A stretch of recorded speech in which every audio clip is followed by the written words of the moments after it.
el agradecimiento a los organizadores de este simposio por permitirme estar aquí presente y transmitir algunas cuestiones desde las malezas y también, obviamente, a los organizadores, como parte de los organizadores, agradecerle la organización de este congreso, que generalmente cuando se trabaja en esto, la gente que trabaja en esto generalmente trabaja para otros, para que podamos estar disfrutando. Así que muchas gracias. Bueno, yo les voy a hablar un poco, una charla va a ser relativamente general, de la problemática que tenemos nosotros con las malezas resistentes. En general, vamos a empezar diciendo las malezas que tenemos nosotros, principalmente en nuestra región.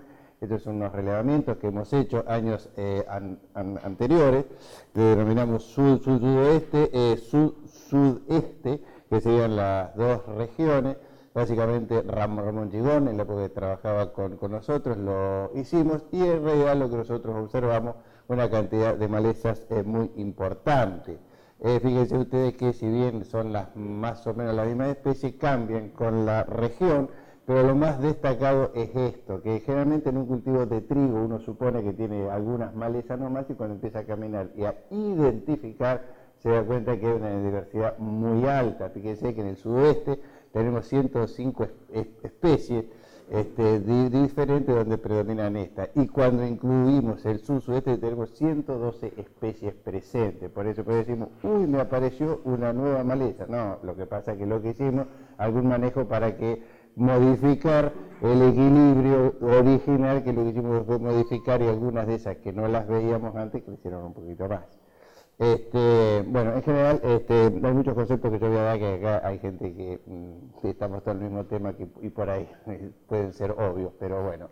Las malezas son poblaciones heterogéneas, no fueron mejoradas genéticamente. La selección natural actúa sobre una población vegetal en una situación dada, promoviendo las especies de individuos más adaptados a la situación.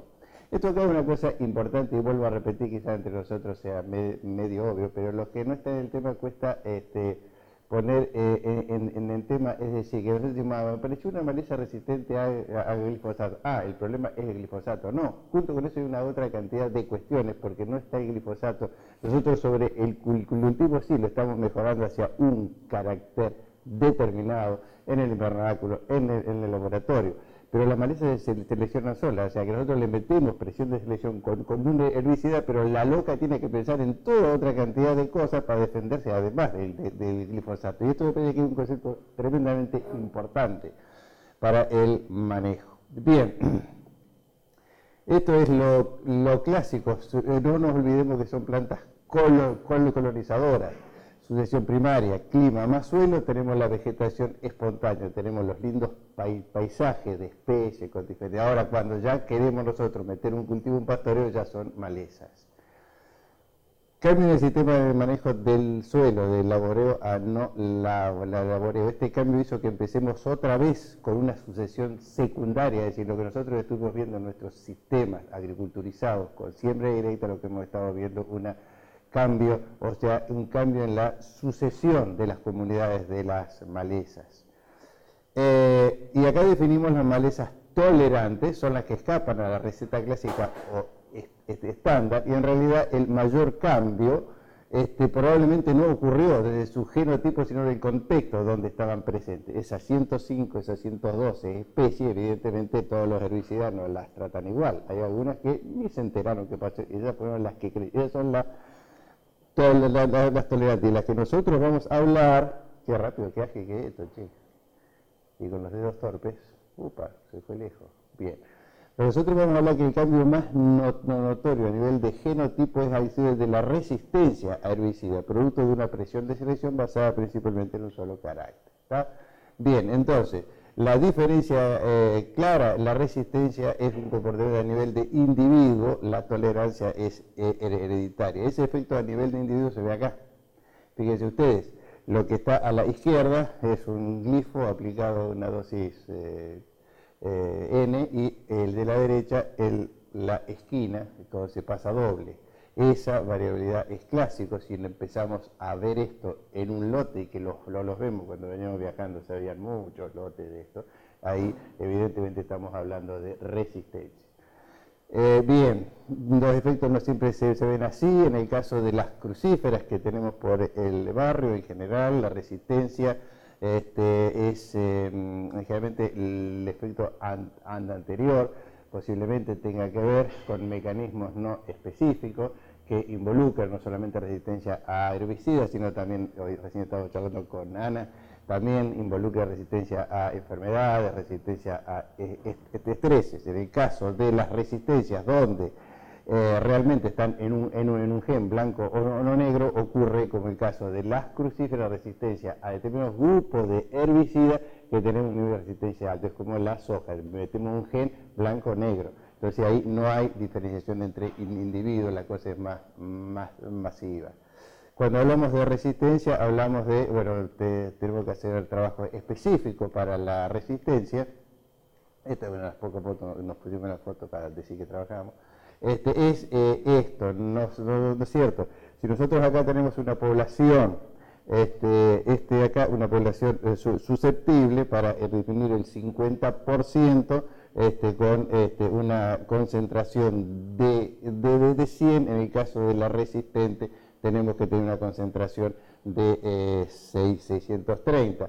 El GR50 es 6.3. Decimos que acá tenemos una población que es resistente porque tiene 6 veces esa población respecto a la otra. Esto es obvio, es elemental. Pero ocurre esto. No nos olvidemos que además de que eso tiene que ver con un herbicida, los herbicidas, ustedes recuerdan que en la universidad estudiábamos los herbicidas, los fungicidas, todo lo demás por la estructura química. Y está bien que lo estudiemos por la estructura química, las familias químicas, los diferentes herbicidas. Lo que pasa es que ahora tenemos que pensar que no solamente eso es importante para la resistencia, sino también los modos de acción, los mecanismos de acción, donde actúan, porque hay varios herbicidas de diferentes familias químicas que actúan en el mismo punto. Por lo tanto, desde la resistencia, y eso ocurre para los fungicidas, para todo lo demás, a nosotros más que la estructura química, que la estructura química es muy importante cuando nosotros hablamos de persistencia en el suelo. Ahí sí es importante la estructura química. La persistencia en el suelo, la acumulación de herbicidas en el suelo es otro tema muy importante que lo estamos trabajando en INTA desde hace mucho tiempo, porque nosotros estamos convencidos que la resistencia y la acumulación de herbicidas en el suelo van juntas. Porque como tenemos que cargar herbicidas para la resistencia, vamos metiendo herbicidas residuales en el suelo y no sabemos muy bien qué va a pasar con el tiempo. Dicho esto, entonces el sitio de acción, el mecanismo de acción, tiene que ver entonces no solo con un herbicida, sino con un grupo de herbicidas. Entonces cuando nosotros miramos las marcas comerciales, tenemos 1.500 marcas comerciales en el país de herbicidas, posiblemente algunas más ahora. Ahora, cuando nosotros vamos a ver los activos, los principios activos tenemos 92 principios activos. Ahora, en mecanismos de acción tenemos 20 nomás. Y si vamos al trigo, tenemos 6 mecanismos de acción nomás. Y de esos 6 mecanismos de acción que se identifican con letra, fíjense que tenemos los principales herbicidas que se usan en estos 3 primeros grupos. O sea que tenemos 3 modos de acción nomás. Y realmente ha aparecido otro, el grupo E, de flumioxazin, que recientemente se ha registrado. Por supuesto, otro de los grandes problemas que tenemos nosotros en el país es que una cosa es lo que está registrado, otra cosa es lo que se usa. Si nosotros vamos a mirar los tratamientos comerciales, vamos a mirar la guía de productos fitosanitarios, cuáles son los productos registrados, y hay una diferencia grande. Bien, entonces la resistencia cruzada es aquello, y otro tema que tenemos es la resistencia múltiple. Resistencia múltiple es decir que un mismo individuo puede tener resistencia a varios mecanismos de acción. ¿Tá? Entonces, cruzada es cuando tenemos varios herbicidas del mismo modo del mismo mecanismo de acción, y múltiple cuando tenemos esto. Bueno, simplemente esto acá, que es los grupos, estos 3 grupos que hablábamos recién, que tenemos, donde nos basamos en nuestro manejo de maleza en el trigo en general, son los grupos que a nivel mundial han mostrado mayor casos de resistencia, lo cual no es buena noticia. Esto acá lo queríamos mostrar porque es muy importante. Vuelvo a repetir, acá es toda gente que más o menos maneja el tema, capaz que un poco obvio, pero por ejemplo, esto acá son poblaciones, diferentes poblaciones de... ¿cuál era? Bien. Bien.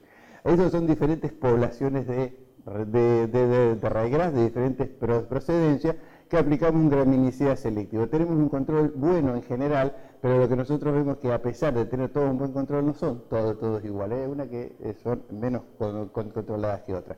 Cuando venimos a glifosato, acá fíjense ustedes, tenemos poblaciones con una variabilidad muy importante en el control, todo es raigrada, todo es la misma dosis. Y acá tenemos otro caso donde ustedes ven la variabilidad importante que hay. Entonces, hay una variabilidad natural, una variabilidad natural que hace que yo no pueda hablar de que todo es resistente. Bueno, vamos a hacer rápido. Los índices de resistencia, entonces, tienen que ser por lo menos 2 veces o más. Bien, vamos a los bifes. Estos son los casos que nosotros tenemos de malezas resistentes en nuestra región, en el trigo. Tenemos Lolium resistente a glifosato, que está distribuido por todo el país. Tenemos Lolium perenne también, y acá lo ponemos porque sabemos que Lolium, hablábamos recién con Ana, yo hablo de Lolium porque ahí adentro hay mezclas, cruza como es al alogámico, tenemos mezclas de lo que quieras, porque tenemos una punta raigrase que se parecen más a un agropiro que un raigrá, en la otra punta tenemos raigrase fino. Hay un gran cruzamiento que hay ahí. Entonces tenemos todos estos, fíjense ustedes, acá tenemos la resistencia que nosotros tenemos acá. Tenemos a CCASA, que son los graminicidas, ALS, la sulfonilurea, avena fatua resistente a graminicidas, los nabos, acá tenemos además de qué habla, hay una cantidad de nabos ahí que están presentes que tienen una resistencia altísima, por ejemplo, al ALS, el nabón, las brásicas, ALS, las brásicas resistencia múltiple, glifosato más ALS, mostacilla de resistencia a ALS, probabilidad de resistencia a 2,4-D. O sea que la cosa viene bastante bien. Son los procesos como se dan. Nosotros identificamos en el 2007 la resistencia, pero después empieza a verse a nivel de productor. A nivel de productor empieza más tarde, el 2013 ya veían que había problemas en los lotes. 2014, 2015 tenemos un problema de regras muy alto, muy grave en general en los lotes. Nosotros hicimos una predicción de qué es lo que podía estar pasando en las poblaciones nuestras, sacamos muestras rápidamente de diferentes lotes y lo que nosotros vemos, y esto es la perspectiva hacia adelante, esta información relativamente que manejamos todavía no la hemos publicado, pero son datos que son importantes tener en cuenta. Lo que nosotros hicimos es sacar una población sacar muestras de muchas poblaciones, de muchos lotes, y evaluamos la sobrevivencia a sulfonilurea, a los graminicidas y a glifosato. En función de la sobrevivencia de esas poblaciones, calificamos muy alto, donde podemos pensar en la resistencia. Fíjense ustedes que tenemos un porcentaje muy alto de las poblaciones presentes en nuestro cultivo, un 2% de población resistente a glifosato, 14% resistencia a gramínea, 18% a sulfonilurea.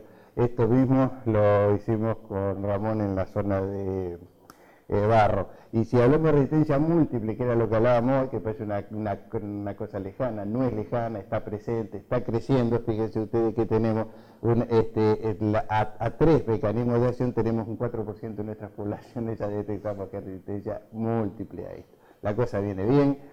Bien, necesitamos entonces tener y en avena fatua también hicimos ese relevamiento, y en avena fatua nos encontramos con un tema bastante similar. El 74% y el 53% de las poblaciones son susceptibles, las otras son resistentes a pinoxaben, a SEASA y a las sulfonilureas.